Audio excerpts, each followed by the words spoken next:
The late Yogi Berra, Hall of Fame catcher for the New York Yankees, was well known for his butchering of the English language. Describing a popular New York City restaurant, he said, "Nobody goes there, it's too crowded." Or, "It ain't over till it's over." Hard to argue with that. One time a woman asked him the time and he said, "You mean now?" Although the late George Carlin would have said that by the time you answer that question, you're wrong. That time has already passed. Time is one of those words we use all the time, and it can have several different uses and meanings.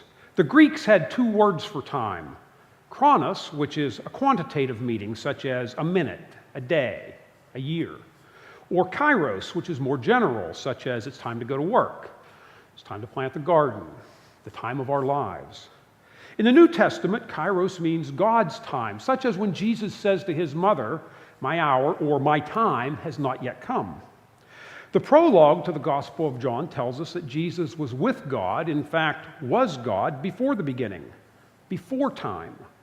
As we use the word time, it's often at opposites. One person needs more time, another has time to kill.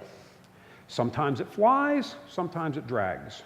It might be on my side, or it might be passing me by. We say it heals all wounds, or that it wounds all heals. Sometimes it seems as if it's stopped, and sometimes it goes by in a blur. For Joshua and the army of Israel, time did stop. Joshua became the leader of the Israelites after the death of Moses. After taking possession of the Promised Land by crossing the Jordan, they were seemingly constantly at war with the peoples who had already been inhabiting the land. The first obstacle was the walled city of Jericho. And that turned out well for Joshua because they listened to and obeyed the word of the Lord. When they first tried to defeat the city of Ai, they had their butts handed to them because they only made a half-hearted attempt. They didn't take their entire army. The second time was a charm because they obeyed the word of the Lord. And by now, Joshua's army has gotten the attention of all the people and all the kings in the region. The king of Jerusalem, Adonai-Zedek, was disheartened to learn that not only had the Israelites destroyed the city of Ai, but that the Gibeonite people had formed an alliance with them.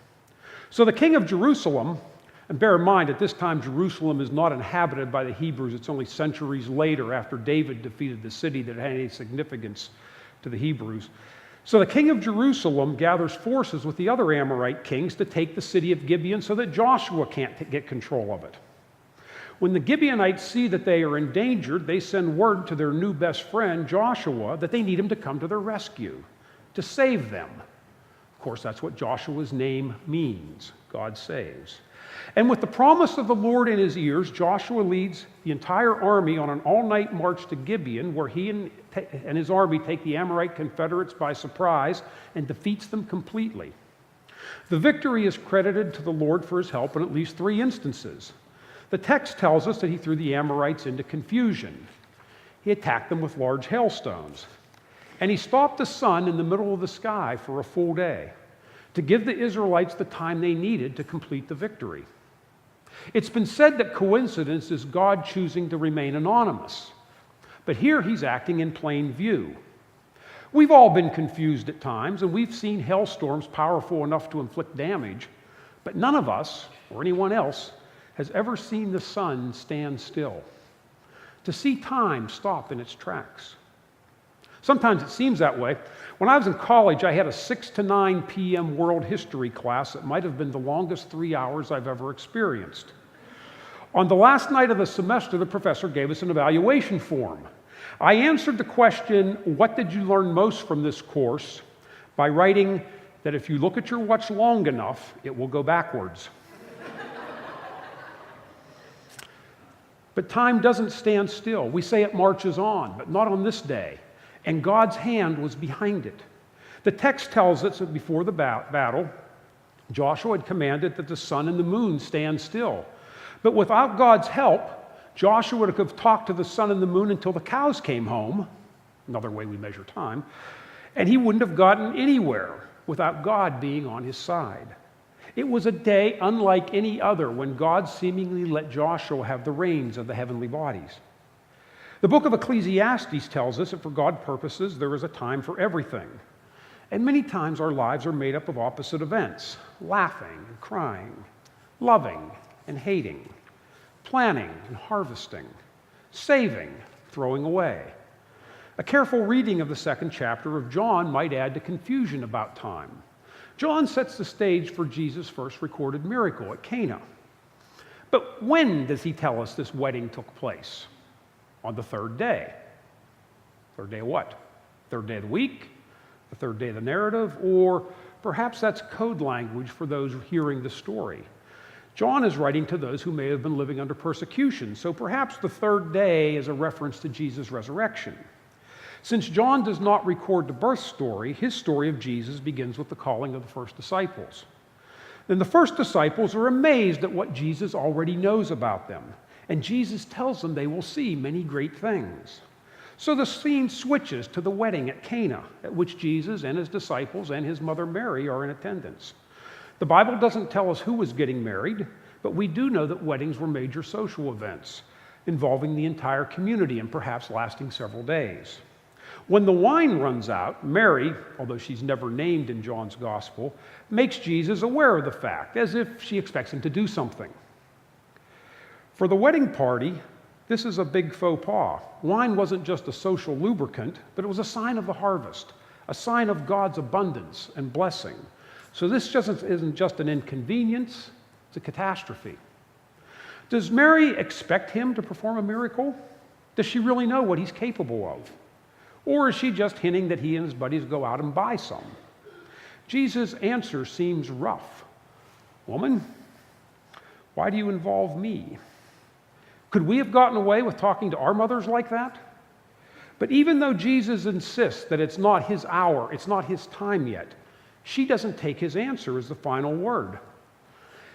He might be the Messiah, but she is still his mother, and he had better do whatever it takes to please her.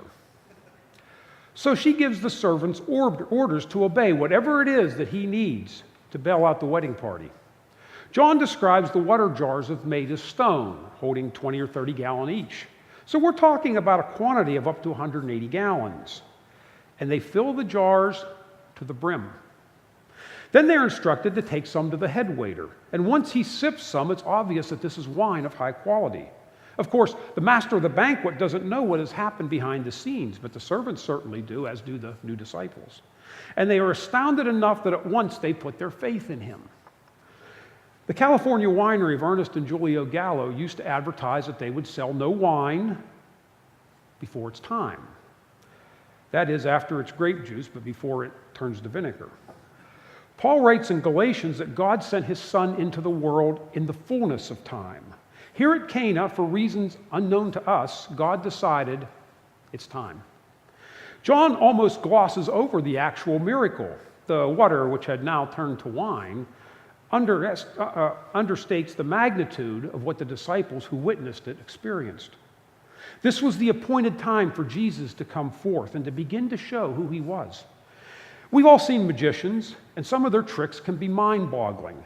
I've seen David Copperfield do things from card tricks to turning a piece of tissue paper into a fresh-cut rose, to making a Lincoln Continental appear out of thin air. And on TV, we saw him walk through the Great Wall of China. They're all fantastic illusions, but none of them made us walk out of the Benedum and follow David Copperfield and put our faith in him, as the disciples did when they saw this first relatively simple sign of his glory. This wasn't something magical blowing their minds, but something miraculous touching their hearts. What's the difference? Why did Jesus first reveal his glory to family and friends and servants instead of on the temple steps or in front of the high priests? Perhaps for the same reason his birth was first announced to poor shepherds. He came for the lost, the poor, the disadvantaged. They get the first look into his glory. What was it about Jesus, who lived an obscure life in a remote village for 30 years and then traveled and taught and performed miracles for at most 3 years in a very small area 2,000 years ago, that we put our faith and trust in him? We probably can't answer that question fully, but we'll know for sure someday. Paul says, now we see as in a mirror dimly, but one day we will see face to face. Things beyond our seeing, beyond our hearing, beyond our understanding. All good things prepared by God for those who love him. Someday, one of these days, in God's good time. Thanks be to God. Our hymn is number 359.